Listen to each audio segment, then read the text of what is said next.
From the Middle is proud to be a founding member of Odd Pods Media. Hey, everybody. Thank you for tuning in to episode 263 of From the Middle, a comedy, culture, and entertainment style podcast hosted by three middle-class guys in the middle of America in the middle chapters of their lives with points of view that generally fall somewhere in the middle. In this episode, we talk about the long-awaited video game, College Football 25. We've been talking about it for months, dare I say years. The moment has finally arrived, and Dillon has been playing. If you want to know his thoughts, we cover a lot of that in the first half of this episode, as well as some non-birthday parties coming up, some interesting sleep studies that have occurred, Dillon's thoughts on streaming cancellations and how that may or may not be affecting our viewing behavior for the streamers, and some underwear recommendations in the back half or the front half. Enjoy. Oh, for the love. Sorry, just clearing my Mountain Dew hole. I got my phone hole cleaned today. That's where you keep it? You're so cerebral and you're so developed and evolved.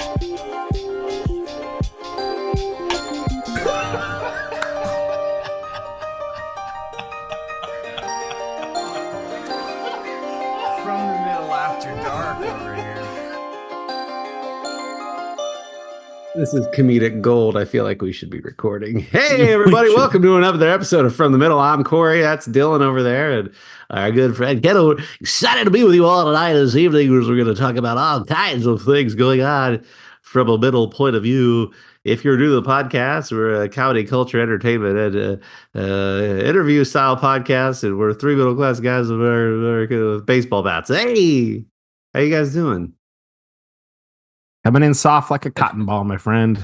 I haven't done the baseball announcer voice in a minute, and It's been a while. And it felt apropos. And I happen to have an early birthday gift right next to me, which my very first ever Louisville Slugger. Hey, that's fantastic, man. Yeah, apparently. So I was at Dick's Sporting Goods earlier this season and looking at baseball stuff with my boy Isaac.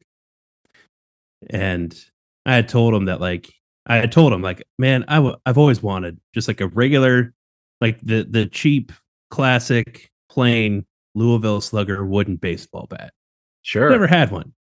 I've never needed to have one, right? Because the only people using wooden baseball bats are pros. And I didn't quite make it that far. So it was this close, but didn't quite. There was an injury related.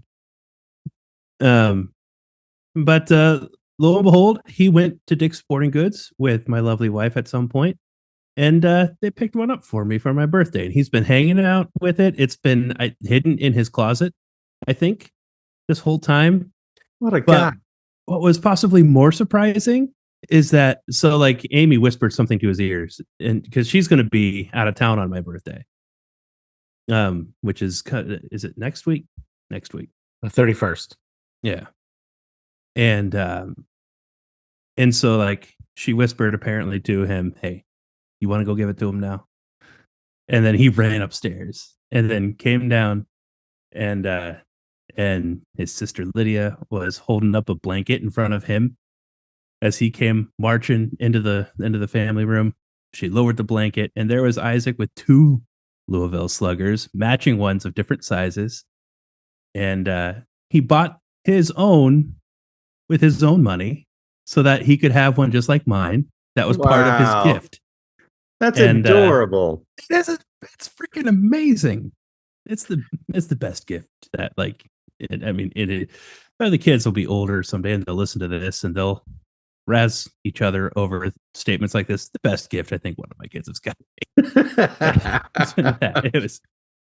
It was very kind and thoughtful, and I enjoy it. I enjoy it very, very much. Well done, Isaac, and happy early birthday to you, good sir. Yeah. I think the most impressive part is that he has had his own Louisville Slugger baseball bat in his closet that he has not been playing with. So do you think he would want to take it when you guys do go to make baseball trips, take it with him to have people sign? Would that be fun? There's no doubt that he's going to want to do that, and I'm probably not. I'm probably going to tell him that where you don't want to carry a baseball bat around. Bring a glove, and a white Sharpie. That's what you should do. Yeah, that. And then maybe the rule there, I think, should be for him that like if you get someone impressive to sign a baseball glove for you, I'll buy you a new baseball glove. There you go. So that's a good rule. Another potential use for his new purchase, since he's gotten into professional wrestling, sports entertainment, there's the old no holds barred hardcore match. That's right. I'm gonna have a fake wrestling match with him. I'm gonna hide my bat under the couch. Good idea. That's my plan. You should find some fake barbed wire and wrap that around the bat. Yeah. Is that a thing still? Fake barbed wire, some like really light, flexible metal trash cans. Yeah. Bash over steel chairs that aren't really steel. I've read a lot of stuff about this, and it's like the folding chairs are real standard issue folding chairs. They're just they know and realize some things that look like and sound like they would actually really maim somebody, but like they know what they can actually get away with, and it'll just kind of hurt and bruise, but they'll be fine. So some of that stuff like is legit. Not legit in the sense that they're trying to murder each other with weapons, but with steel chairs. But like, every time that they like put someone's head into the steel chair and then stomp on it, like if you get a steel chair out and mimic exactly what it is they did, you would see how they can do that and how it looks like it's like a neck breaker, but it's not. Like, anyway. Yeah. Kory, come here. Let's try. Yeah. Okay. We'll give it a shot. I sound like one of those, like when I was in middle school, they were like the professional wrestling apologists who like actually believed that it was real, and they would fight with you all day long. Do you know did you guys have any of those? Yeah, I was one of those. You were one that would fight that it is real. Yeah. No, it's real. How do you fake falling 30 feet from the top of a cage? You can't fake that. You're still falling onto a surface, onto a man, onto a wooden table, onto an announcer's booth. You can't fake falling. Gravity's real. Right. Yeah. Anyway. Oh, that's fun. In other sports news, Dillon, I feel like you have to take the first half of this episode and do it. Fill us in on how the heck this 11-year wait is I'm surprised you're here. Literally and awake. Literally, figuratively. You've been playing for almost a week now, right? Not quite. 3-4 days. That's how long I've been playing. Okay. Is it everything you hoped it would be and more? Are you eating? Are you sleeping? I am eating and sleeping. It's really, really good. I think there are people that we're talking about EA College Football 25. There was an 11-year hiatus. It's now back on PlayStation 5 and newest Xbox garbage, whatever that is.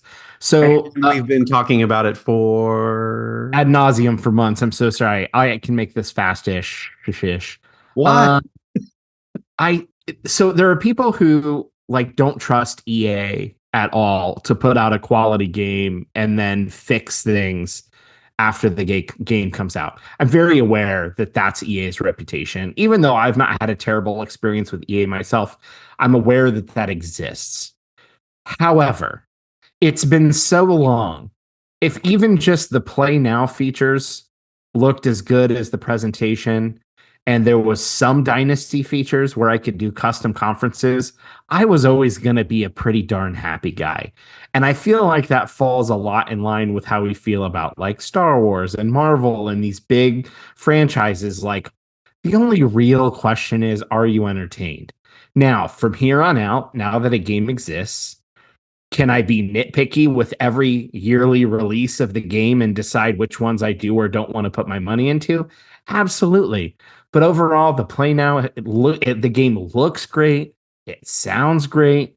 The dynasty mode is enough to certainly keep you entertained and be able to do custom conferences, which that's one of my favorite things, is like fiddling around with conferences and then starting dynasties in different conferences. Like I can restore the Pac-12, which now only has 2 members, and I'll not only make it the Pac-12, I can put 20 members in the Pac-12, which they never had, just for fun, because why not? It's in the game. So are there bugs? Absolutely. Are some of the purists annoyed with some of the bugs? Absolutely. EA has already said they're going to put out patch for the game and try to fix probably some of those things. But it doesn't really matter. I just wanted a good looking game on a new console that would let me go in and do the thing that I love doing, which was beating the pants off of Michigan and anybody else that Ohio State wanted to play. I also like building teams, and there's a team builder feature. And I just shared from our social media because I built Ohio Northern University, which is from the town where we're originally from. And I was able to play at Miami of Ohio and won. And it was a ton of fun because it was just like a little bit of action if Ohio Northern was in, FBS football.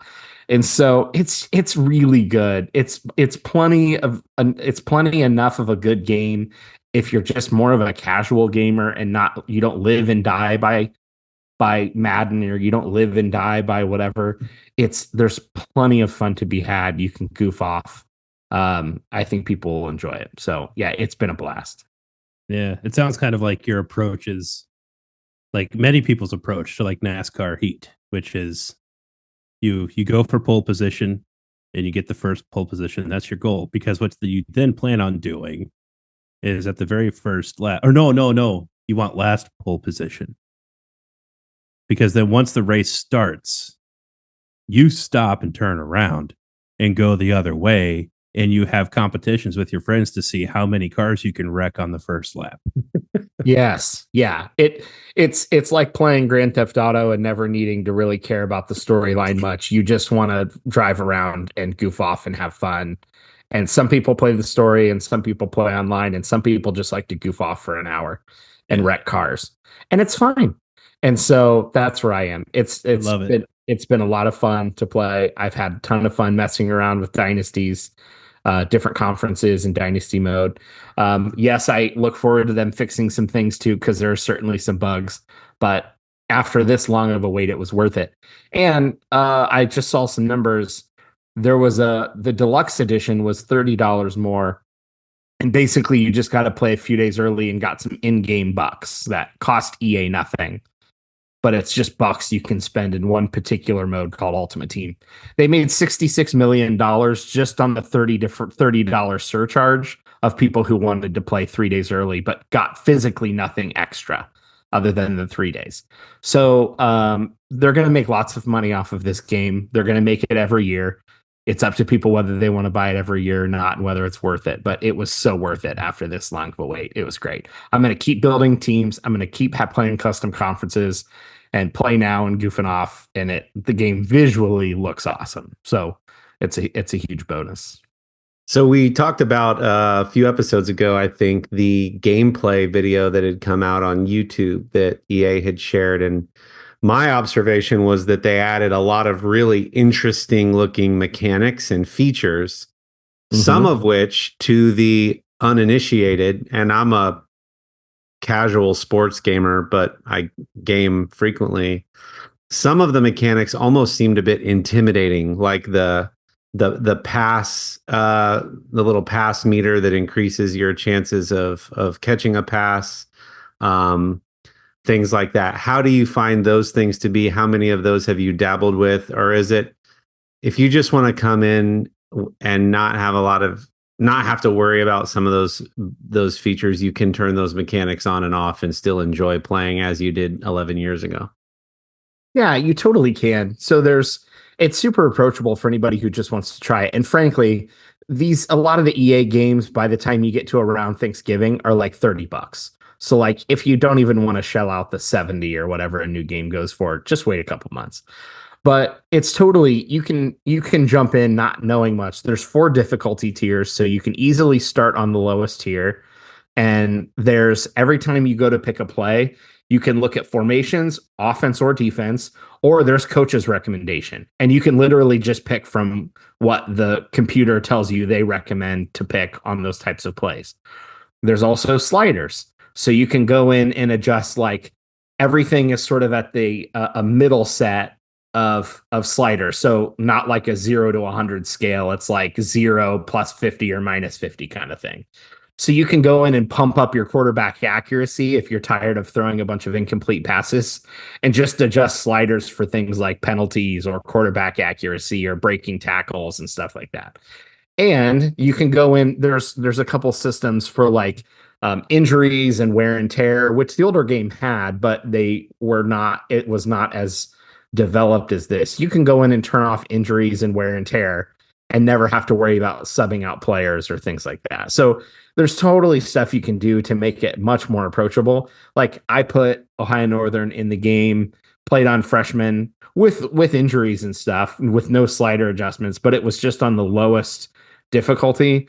And I think I beat Miami of Ohio like 77-10 or something. So like, it was just a total offensive show of just tons of runs. And I wasn't doing anything crazy. If you want to go in and start running audibles and showing different defenses and adjusting your offensive line for the type of play, you can certainly do that, but you don't need to. Play on the easy setting, turn up the sliders, turn off injuries and wear and tear if you want, and just go play and have fun. And you'll win probably every time, even if you don't really know what you're doing. So it's there for people who, I think in gaming, sometimes there's a little bit of gatekeeping with like, you need to play on a harder setting because whatever. It's like gaming is supposed to be fun. So if you're stressed after a long day of work and you just want to run a like passing offense and score 87 points against a team because that's fun and you can relax, just do that and have fun, or run for 600 yards if you enjoy that. So I think sometimes the feeling like you've earned beating a game on a higher difficulty, I get it. Some people love the challenge. Other people just want to enjoy a game and not be stressed about losing. That being said, have you played with any of the new features or tried any of them? And what do you think? For me, I have not turned off any of the new features, and I've tried to lean into the new features to try to get it.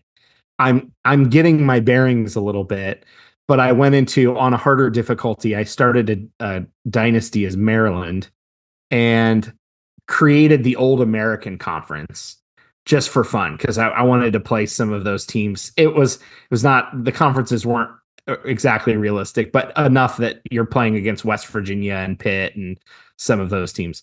And I went and played Alabama as my season opener, or at Georgia as my season opener. And I'm pretty sure I lost 37-17. So, and I lost a couple players to injuries. So it's certainly like, even that score is probably a little better than Maryland would actually do in a game like that. But like, I got beat and it was still fun because I just wanted to turn up the difficulty and see if I would get blown out. So I've not turned off any of the new stuff, but I certainly think that if like somebody came over and wanted to play and didn't want a difficult game, there's even an even team setting, so that if you like playing with a team who's bad and somebody else picks a team that's really good, you can toggle on even teams, and then their overall offensive and defensive stats are the same, so that you don't have like this huge parity of like, well, I just like playing with Hawaii, but they're terrible, and you pick Georgia, or you picked Ohio State, or you picked Michigan.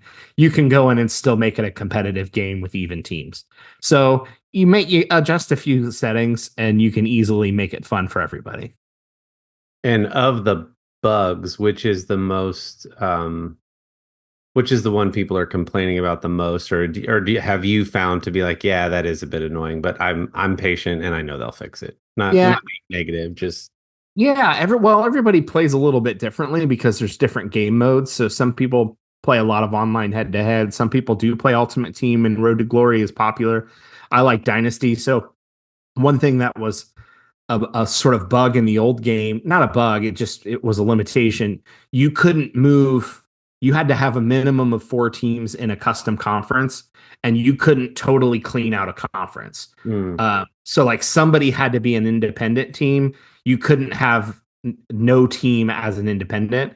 Well, I did that. So I moved all the independents to conferences just because I wanted to see if I could. And it glitched out and started moving teams around.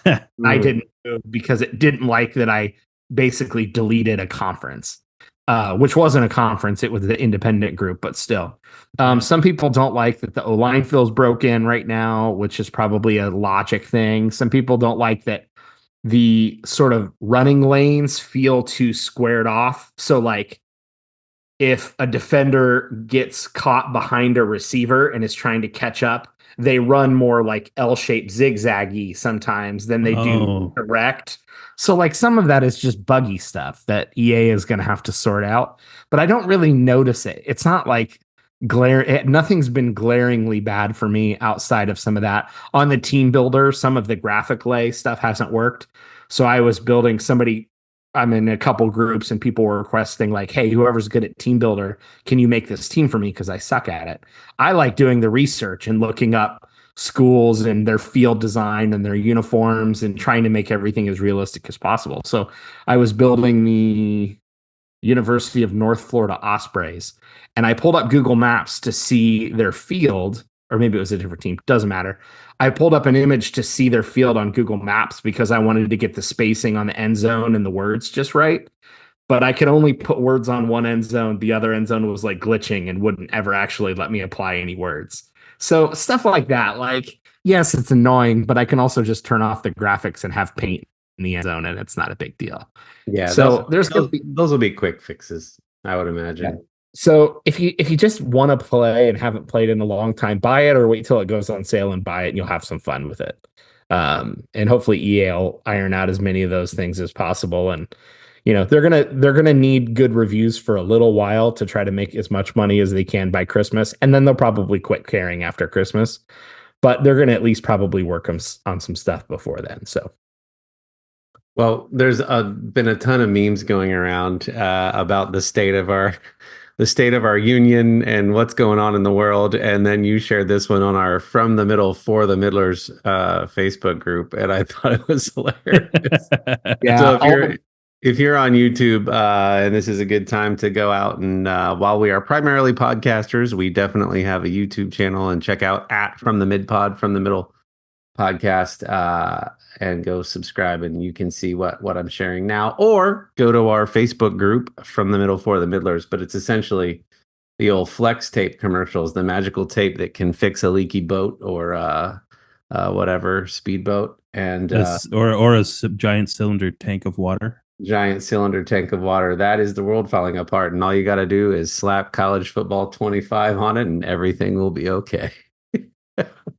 Yep. At least some of us have a really nice distraction for the next few months as the politics ramp up. So there's been so many good memes and videos, and I've shared a few with you, and I've laughed at a lot of them. It's almost like this nice supplemental material to the game that you just chuckle along. Oh, there's plenty of cool videos of cool people doing really cool, making cool plays. And then there's plenty of just memes that are making the whole thing even more enjoyable. So that's been a lot of fun. I think there's a glitch right now that if you play as LSU, they do some kind of hype out of the tunnel where they go back and forth. And for whatever reason, if you play at LSU, the guy at the front leading the hype is always from the other team. So he's hyping up the opposing team's players to come out of the tunnel. That's hilarious. There's there's going to be a bunch of funny little memes and things that go around that everyone can just kind of laugh at it. But like, you just can't take the whole thing too seriously, which I'll tie into something I've been streaming earlier, but you just can't take it so seriously. Just enjoy it. And if you don't want to spend the money, go get it from a library or borrow it from a friend or something. Go to a friend's house and play if you don't want to pay for it because you don't like EA. But for anybody that's just been missing the game, it's been a lot of fun to play. And I've been playing so much on my portal, which is awesome. I can like walk around my house and be playing college football because I've got it mobile, which is a whole other level of cool that we just didn't have back then. So we would have killed for features like that back in our old Game Boy days in the van going down. We weren't even dreaming about features like that. Like that was pie in the sky. Like we weren't even. We weren't even talking about the possibility of being able to do that. No. And you know what I did? Because I had fun building ONU and I put them in the game. I took screenshots on the portal. I went to the media content on the portal and hit share to app. Then I went in the app and downloaded the photos and text them. It's like of these screenshots that I took from the game. And I shared a video, a really short 15-second video from the portal directly to our YouTube channel as a mid-bit. So it's like just stuff that you weren't even thinking about. It's so cool. I'm such a geek and I love it. Well, we're happy for you. I feel like we're enjoying knowing how much you're enjoying life right now. And that's awesome, man. I know we've talked about it a lot. So it's like all been this lead up and now it's finally happening. And your excitement and enthusiasm about it has gotten other people to go out and buy consoles just so they can get the game. So that's what can I say? I'm passionate and a salesman for my day job. So I guess it works. That's awesome. Good for you, buddy. Thanks, man. Can't wait to come over and watch you play. Yeah. No, you can come over and just play. You don't even have to. Would that be a hang or a party? Hey, relax over there. What are the odds that your birthdays are 2 weeks apart and you're turning the same age? I won't say it, but that's like, what are the odds? We just we got to have some kind of celebration, right? Mm-hmm. Sure. We can have a not party. Yeah. Yeah. So before we clicked record, I was saying that when Sherry said, "What do you want to do for your 40th?" I said, "I just want to be around my people, my friends and family, and I just want it to be really chill. I don't want a big thing. I don't want to throw a big party per se. I just want people to feel like they can come over." F you, man. Dillon's doing the party emoji. And so this like joke started of Kory's not a party.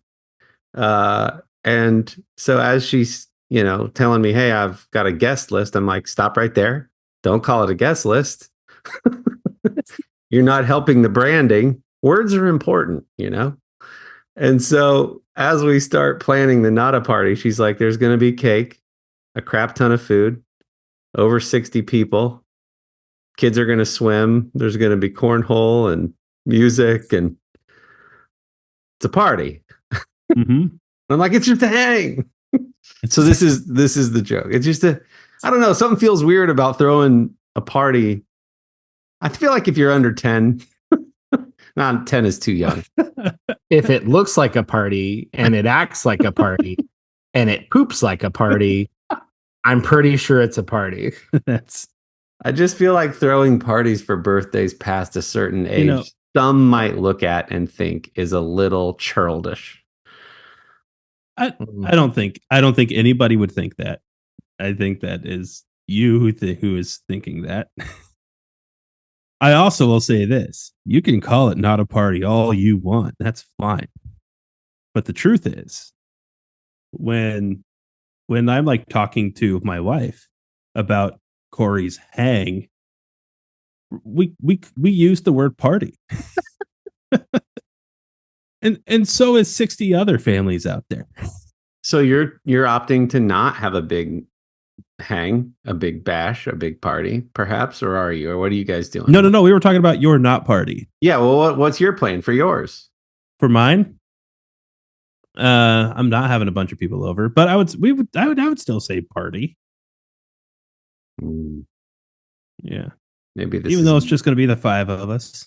Maybe this is a me issue. Just shares the party. But possibly more important. And you're right, words are important. Amy had said to me when she got home, because she was at work when you had texted,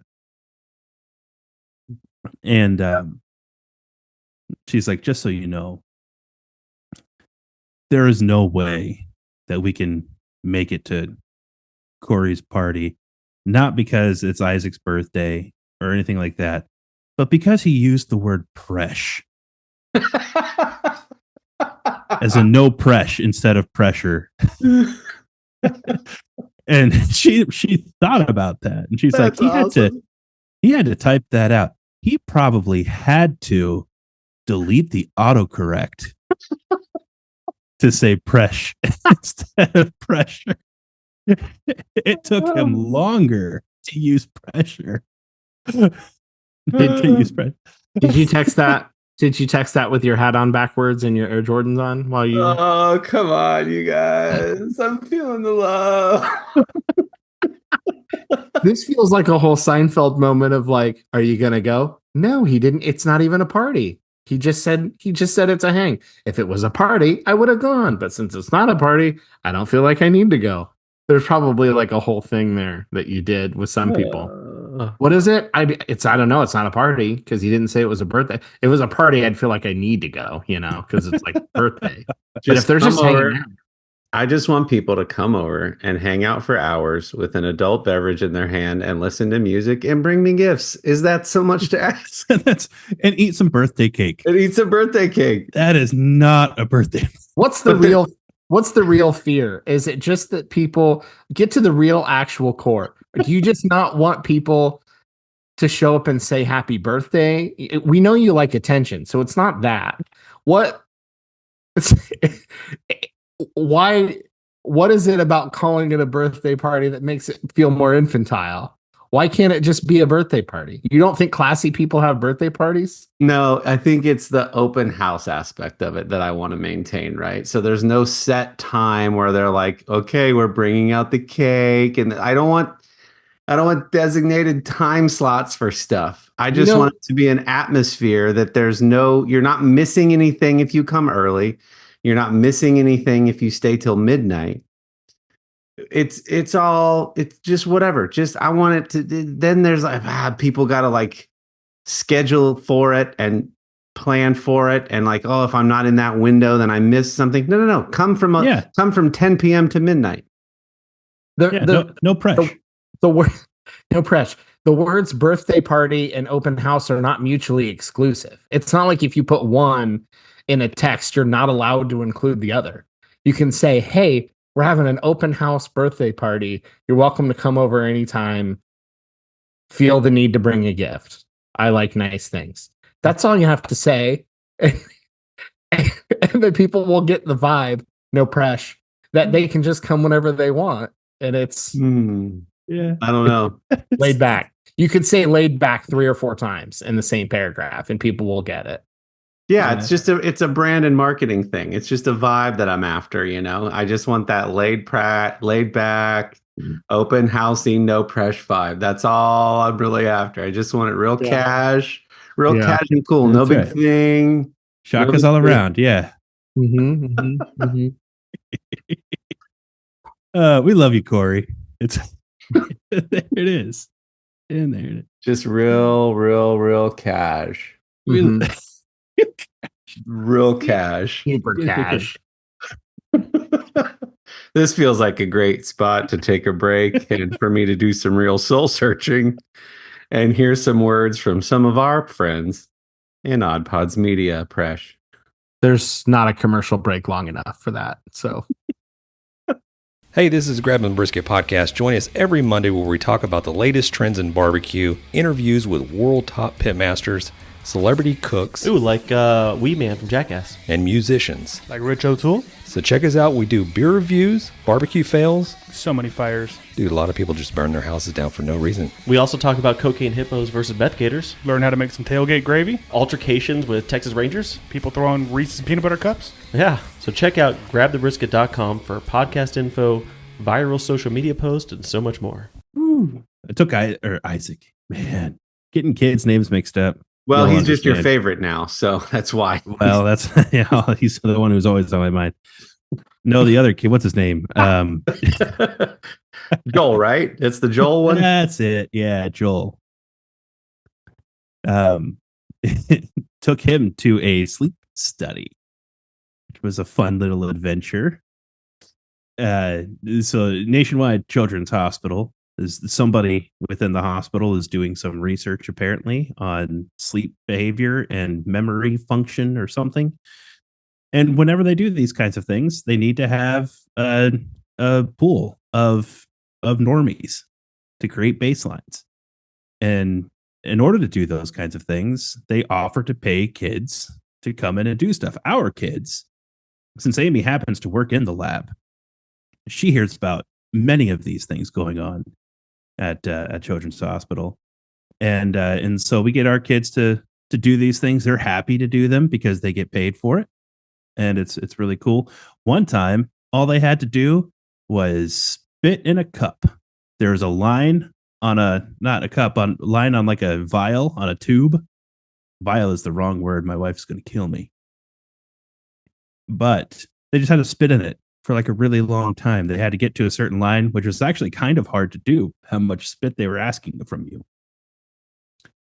And then they got paid a bunch of money for it. And they got to go, there's like a closet that they could go to and like pick out 3 things on top of the money that they were getting paid. So that was cool. The sleep study was a little bit more involved than I think we had bargained for, but it also paid pretty well for them. They got $100 each Nice. for this Good. thing. And a parent has to come and spend the night with you in the hospital. And it's just in like their normal area where they do sleep studies for kids, obviously, because they're set up for it.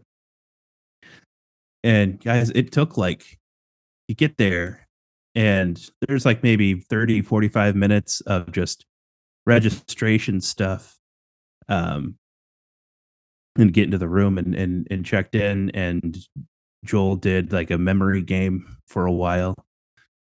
And then they hooked you up for the sleep study. That in and of itself, just putting like the sensors all over your body, took an hour. Just applying sensors to there's like 22 on the head alone. Whoa.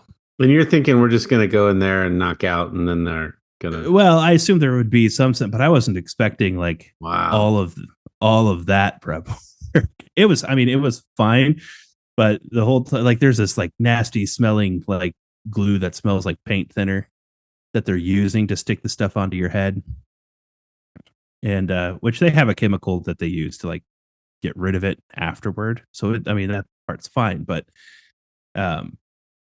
like poor Joel was like, his eyes were like burning because of this stuff and the smell, and being told all the while that like, it'll dissipate. And he was a good sport throughout all of it, but I was worried for him because normally he does not handle that kind of thing well, but he did this time.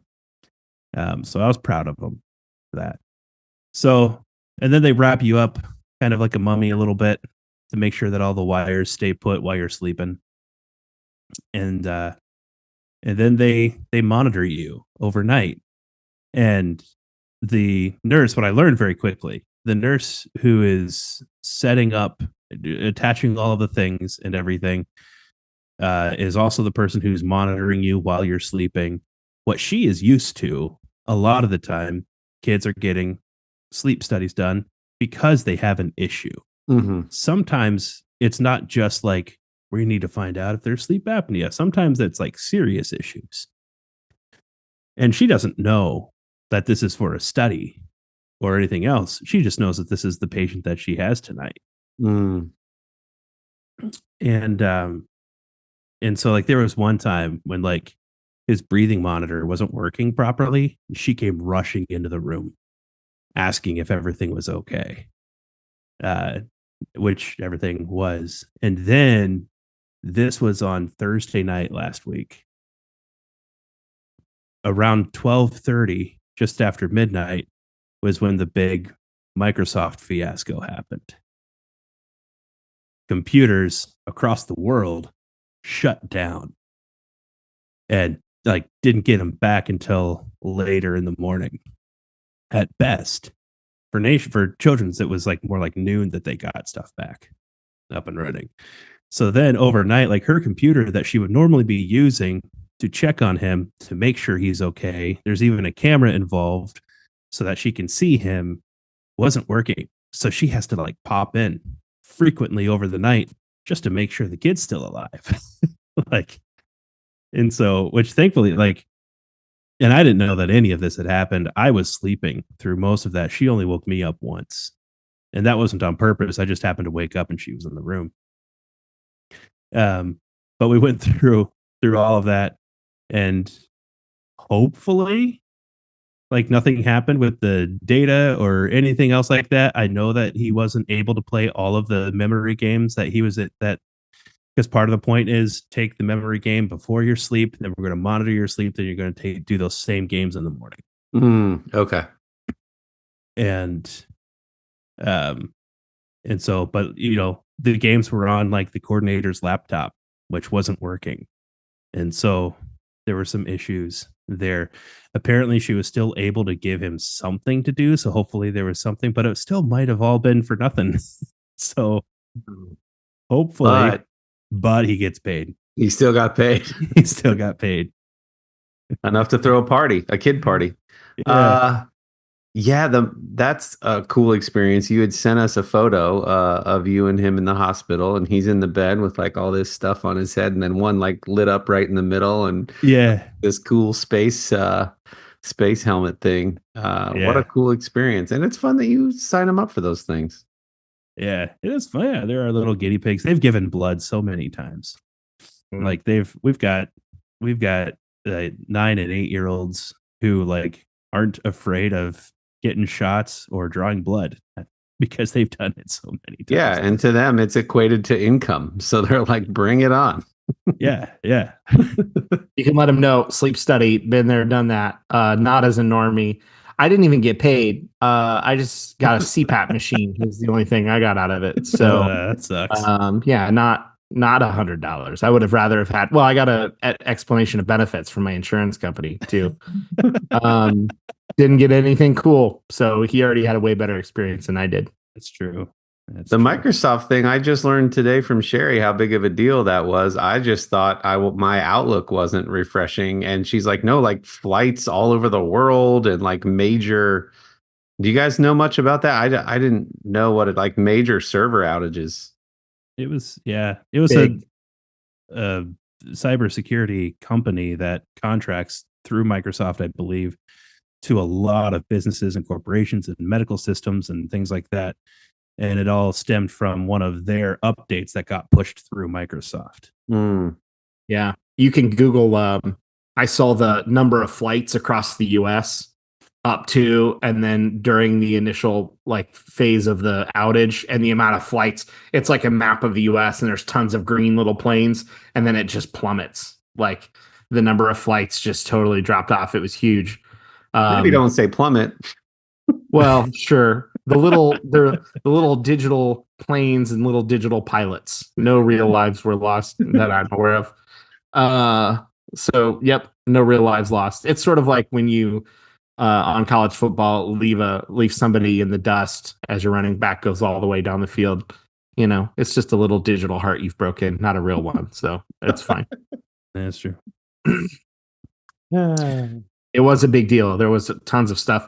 I mean, even to like restaurants and stores that couldn't use their payment systems, and like Kendall said, medical and big companies that do handle insurances and lots of stuff. It was wild. Mm-hmm. I was plucking away at my apple later that day when everything was fine. So look at that. There it is. Bingo, bango, bongo. Far superior product. I gotta tell you guys about something that we got this above ground pool. We would like to have lights. Some around the pool, some in the pool. You would not believe how hard it is to find quality lighting solutions for your above ground pool. They make some really interesting things for the fabric sided pools where a light goes inside in the water, and then on the outside is the terminal with a magnet on it. So it magnetizes through the, I guess, fabric-y nylon stuff, whatever. And then but man, there's just like a bunch of cheap products out there. And I feel like we've tried a bunch. So I don't know if you guys are big fans of doing electric work, but Sherry and I tried tonight to do some lights around the outside edge of the bottom of the pool. And she buys the lights. And they're like, oh, they didn't tell you. You got to buy a little transformer. And you also got to buy a ton of landscaping wire. And you got to wire it all yourself. So you're cutting the wire, splicing the wire, using the wire nuts and some electrical tape on each light, front end, back end. That was enough for me to box it all back up and go, we're going to try something else. You know, Feels like there should be some simple solutions.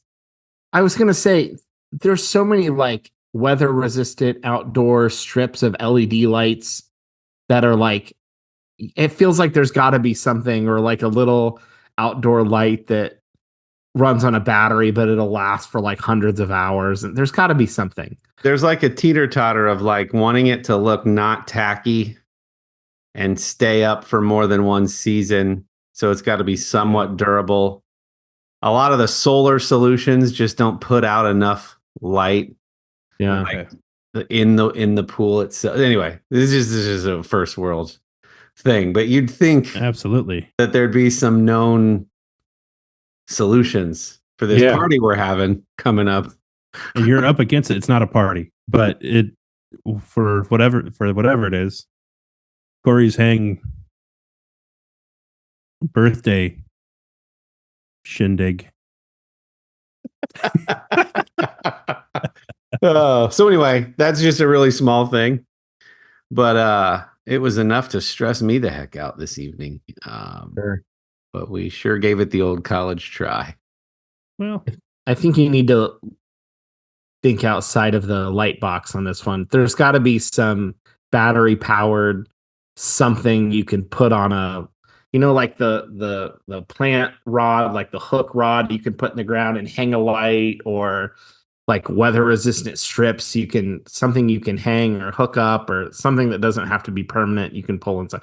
is there like something. A lip on the outside of the pool that you could like underlight with an LED strip all the way around? There is that, yeah. So that's one thing. So then there's the whole, how do we get it to like turn off and not have to go out and unplug something? Like, could we plug it to a phone app and like, so wherever the extension cord runs to at the house, put a smart switch there and you can control it from your phone, and then toggle on and off. Or they have, I know I use one for my Christmas lights. There's smart power strips even that you just plug into the wall, and I put it out there in the where were you Christmas guys a few times ago? This is good stuff. And they hook up to my Amazon assistant, and she can handle that for me, and I can set the schedule through her and nice. And all that. Super easy. There's you can see on my phone somewhere, Eve patio. That's my patio lights are on that little Eve switch. Look at you, Tony Stark. You can just, and my patio lights would turn off or on, and then I could do that. So super easy. All right. We also got something showing up on Wednesday. I'll let you know how it works, but I was kind of desperate for content this week, and that just happened right before recording. It was almost enough to make me not want to record. That's how much of a struggle bus we were on. It's like, what is there? You got a hardwire. Hey, Dillon, you've got something in the shared note. Please, for the love of God. Yeah. So I was thinking about, we normally talk about, share some of the things that we're watching. And I don't feel like the number of streaming shows that are being canceled is maybe not as high as it used to be. It probably is in volume because there's more apps than there's ever been. But I don't know that there is as like a percentage of content as bad as it was a couple of years ago. Anyways, the point is, there seems to be from articles, and I don't know if this is a real thing, or I don't know if this is just media trying to come up with something to talk about, but there seems to be a behavior change with people streaming shows, that people want to see if a show is resolved before they start watching it, because they don't want to get a couple seasons into a show and then find out it was canceled and the plot is unresolved. And I think we've hinted on this before and talked about it with things. I have my feelings on how I think studios should handle that, which we can talk about if that's interesting, or maybe talk about it again if we've talked about it before. But do you feel like that the cancellations are changing your show picking and viewing behavior at all? Is that a thing you consciously thought through? Like, oh, I need to see if this show had a normal like series finale before I dedicate the time to sit and binge X number of seasons. Do you think about that at all? Like, do you feel like it's changed your behavior at all?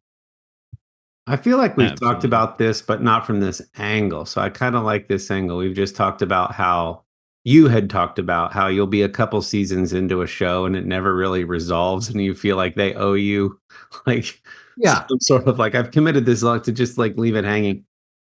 I would say that it's probably some filter of like, I'm not even going to bother with something until it's made it a season or two, especially a lot of the stuff that you see on Apple TV Plus.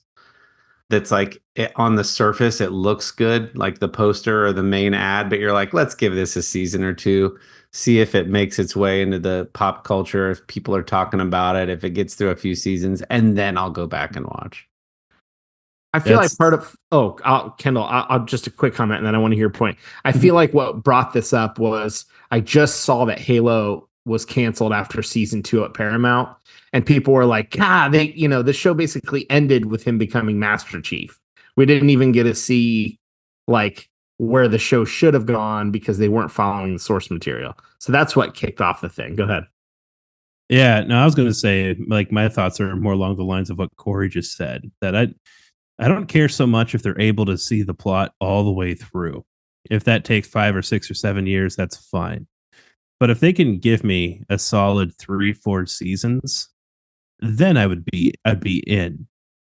And it doesn't matter to me if pulp culture is into it, or like I'll try anything, but I tend to not try the first season of anything if there's only one season. So I don't try anything in its first season. Yeah. Because I've been burned before by like, I liked a thing, it's kind of like, if I'm going to invest 5 minutes, I want to make sure I get an hour. It's kind of like that. Like otherwise I'm wasting 5 minutes left and right. Mm-hmm. Yeah. I think what's hard is that sometimes my enthusiasm for the idea of a project outweighs the rational part of me that wants to see it resolved. So like if it's a new Marvel show or something, like Moon Knight is a great example of a show that 100% deserves another season. Oscar Isaac was great. Yeah. Really interesting premise, totally different kind of character in the sense that you're dealing with like mental health stuff and he's in Egypt. It's just totally different. I don't even know if it's going to get more. Not that it ended on a huge cliffhanger, but like it really deserves more. But my enthusiasm for something so different made me want to watch it, even knowing I might get burned and not get to see more. But then other times I'm very hesitant. If a show's already been out, it's like I need to look it up and go, all right, how many seasons did this have? Did it get a normal finale? For anyone who maybe didn't listen to my thoughts that I've shared before, my proposed solution is if a show is going to get greenlit, whatever it's approved to do, they need to set aside the budget to do like 1/10 of whatever the amount of content is. They need to set aside an extra 1/10 to finish out the plot if it gets abruptly canceled or like they're not going to renew it. So what I mean is, and people in the industry would probably tell me I'm an idiot and doesn't work this way. But in my mind, how I'm thinking it should work is if you're planning a 10-part series, 10 episodes a season, you need to set aside at least the cost of one more episode then, so that if it gets canceled, they say, okay, we're going to go back and record one more episode to finish out the series.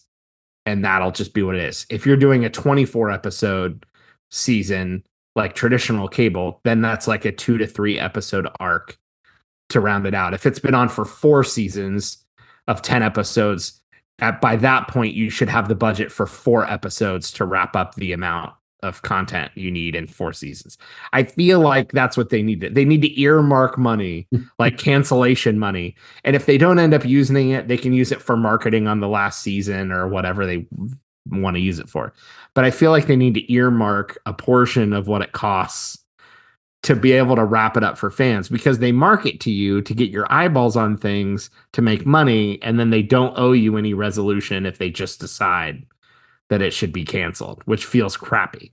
And if not Dillon's idea, they should at least do an email blast to the handful of people that cared to watch that long and say, this is basically how it was going to end. I like your idea. Here's the I don't know. script. I don't know if it's enough to like wrap up major character arcs, but at least to like what I would call an appropriate cliffhanger, right? There are Yeah. some that are so abrupt that it's clear that they lost all their money, the show got canceled, and they were right in the middle of some deep storytelling. Fine.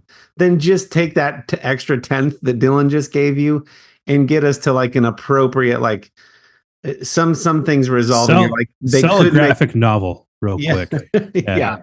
Yeah. Put together storyboards and give people like a PowerPoint presentation of the storyboards. Something. I feel like they make money off of you drawing you to the show and then don't have to resolve it, and it drives me nuts. Anyways, it's an interesting question. I would love to hear from people if anyone's viewing and show picking behaviors have changed because they've had favorite shows get canceled, they've heard things are great, and then they weren't able to finish it, even sometimes because shows get chopped up and put on different platforms. Like, NBC bought the rights to seasons 1 through 7, but it turns out there's 9 seasons and those 2 final seasons aren't on Peacock, so I'm not watching it. That's not a cancellation, but it is sort of fragmenting the story. Yeah. And I'd be curious to know if anybody has any thoughts, or maybe that's just me and I think too much about it. I think I just had a seat of my pants idea here, which is every season that a show records, they record an extra episode that would wrap up the series should the show get canceled. And then if the show gets canceled, they go ahead and release that. Yeah. If they don't get canceled, then obviously they have all of these, if it was a 7-season long show, they'll have 7 different endings. If on seasons, you have a hell of a collection for the super fans out there to sell to them. Is that like a Give pick them your this own bonus story content. book? Yeah. Like fans can pick their own ending? Like, If it would have ended at season 1, we get to watch what that would have looked like. I think cool. for some shows that would be a really cool idea, and I think a lot of people would pay to watch like a handful of bonus episodes of that nature. I think if there was a unseen few options for the final episode of Seinfeld, I know people would pay big money to get to see a different final episode of Seinfeld. Although I will say Curb Your Enthusiasm's series finale kind of redeemed the Seinfeld series finale. If you've never watched it, it's worth watching. But anyways, I like that idea. And I recognize that they might not be willing to set extra money apart. So maybe if they get approved for 10 episodes, they should only do 9 and do the right thing and save that 10th episode money in case they need it. Just a thought for all the major studios that are listening in to our takes. So I don't know how much of my answer is colored by cancellations and how much of it is colored by the fact that there's just so much content out there, sure. which Valid. is inevitably going to lead to more cancellations because we try things. But I liked what you said about your enthusiasm about idea. Your enthusiasm about an idea is sometimes greater than basically the show ends up being. And I'm like, I wonder if that's the studio's problems too. They're like, Master Chief, Halo, everybody loves that. Let's do a whole show about it. Yeah. And they're like, there's a huge base for Halo fans out there. It's definitely going to work. We don't need to make good writing or good acting or good special effects. I haven't seen the show. I don't know if any of those things are true. Kendall would probably know more than me because I know you were a fan of that game series. But like, they get excited about the idea of a thing rather than investing into the core of it to make sure that it is good. Yeah, I think the writing and the storyboarding are really important. You have people that are I'm not going to even be critical. I'm just going to be more neutral. You have people that are in decisions to make big decisions because they've earned their way there, likely, but they're not always the experts on the source material. And so they're trying to make decisions based on what they think demographics are going to like or not like, when it's like, no, people already like the story that's there. In the case of Halo, people already like the established story. So you don't really have to deviate. You don't have to worry about what all the demographics will think necessarily. Yeah, sure, maybe to build a trailer for the show to try to appeal to more people or whatever. But like, the content's there. People like it because it's good content. You just need to adapt it. And I think a lot of people feel the same about Star Wars. Like the Legends material it's already there. There's some crap Legends material. There's some great Legends material. So there's plenty of good material to pull from that people already like. People have been discussing it for decades. Just hone in on the stories that people like and tell those stories. Don't feel like you need to just appeal to the most broad demographic just to make it likable. I think you lose people in trying to do that to make the most broad appeal. But I don't work in the industry. What do I know? Question. Yeah, I do appreciate Dillon words that I don't know if you're making them up on the spot or there, but snorries instead of stories. Oh yeah, I That's do a that nice one. And Mhm. and Maction earlier in this episode was a good No, one. that's a thing. That's a thing. Yeah, Okay. yeah. So like the Mac conference, Uh-huh. they'll say like Thursday night Maction, like Okay. Mac action. It's It's clever. yeah. So snorries might have just been me being sleepy. Maction is a thing, but I appreciate you calling that out. That's fun. Good times. Well, you guys streaming anything exciting that we want to talk about now that we've just talked about the things that we're not streaming anymore? Here's why we quit streaming, but here's what we're streaming. I don't have anything actually for streaming. I can do Just like on, I've talked way too much. I can do a very quick recap of the Acolyte. Let's hear it. Bring it. If you really want to try it and you're a Star Wars fan or not, there's 8 episodes. The first 4 are okay. The last 4 are pretty darn good. And you don't really have to know much about Star Wars other than Jedi are good guys, Sith are bad guys, and it happens in space. And there's going to be a lot of aliens. So if people look weird, that's because there's aliens. It's worthwhile to watch. I was entertained. It's not the best Star Wars show that I've seen. Andor is better if you don't have enough time and you need to pick something. Andor is probably the best Star Wars show that's been on Disney Plus, but I liked it. It's 100 years before the original trilogy, so we're kind of seeing the High Republic, and things are a little bit different. And it was perfectly enjoyable. And there are some excellent lightsaber battles. So even if you just want to try to Google that and see some of the lightsaber battles, totally worth it. They're super awesome. So there you go. There's a quick review of the Acolyte.